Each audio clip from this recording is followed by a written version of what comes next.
Kaugnay sa nangyaring engkwentro ng mga pulis at ng hinihinalang gun for hire group sa Atimonan, Quezon, makakausap natin si Senior Superintendent Valeriano De Leon, ang Provincial Director ng Quezon Police. Magandang umaga po, sir.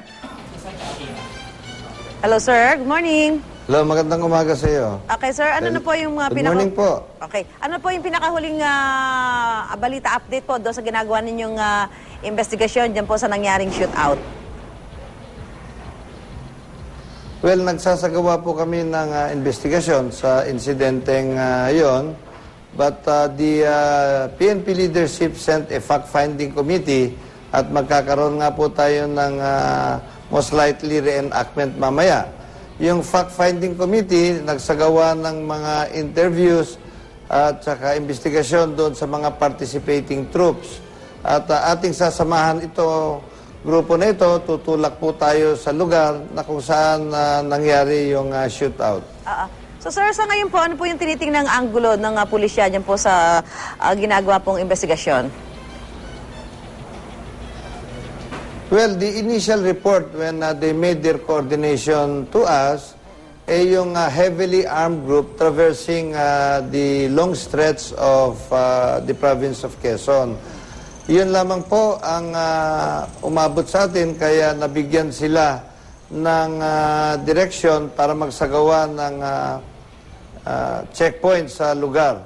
At doon sa investigation na ginagawa natin bago ang fact-finding committee ay pinutukan ng lulan ng mga sasakyan ang ating mga pulis.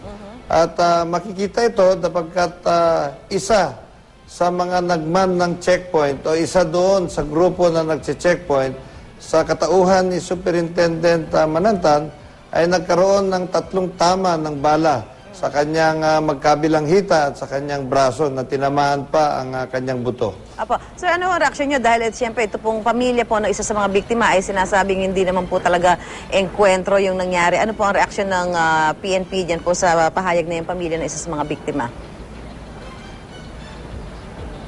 Well, that is their version, that is their belief. Kaya nga po nagsasagawa tayo ng investigasyon at nagpapasalamat ako sa pamunuan ng o liderato ng Philippine National Police para sa ganon matapos na ito at magkaroon ng impartial investigation.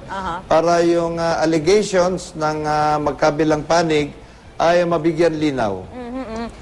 Sir, parang sakali ho na mapatunayan lumabag sa rules of engagement at SOP yung mga pulis, ano ang posibleng parusa sa kanila? Siyempre, mananagot ang ating mga participating elements kung there was no observation in the rules of engagement. Siyempre, pasensya na po kahit naitanong natin. Gusto lang po natin malaman at matiyak sa ating mga kababayan na talagang po doon sa ginagawa ninyong investigasyon ay talagang pipilitin ho na lumabas po yung katotohanan dito sa nangyari. Anyway, ano yung masasabi nyo sa hiwalay na investigasyon na isinasagawa naman po ng Commission on Human Rights kaugnay po nitong nangyaring insidente? Well, we always welcome the conduct of investigation, the parallel investigation ng iba't ibang ahensya ng ating gobyerno para mabigyan linaw ang ating mga mamamayan. Okay, so sa punto niya, maraming salamat po, Senior Superintendent Valeriano De Leon, ang Provincial Director ng Quezon Police, at patuloy po kaming makikipag-ugnayan sa inyo para po makakuha ng update kaugnay po ng pangyayaring ito. Maraming salamat po, sir. Magandang umaga po. Maraming salamat at magandang umaga sa inyo.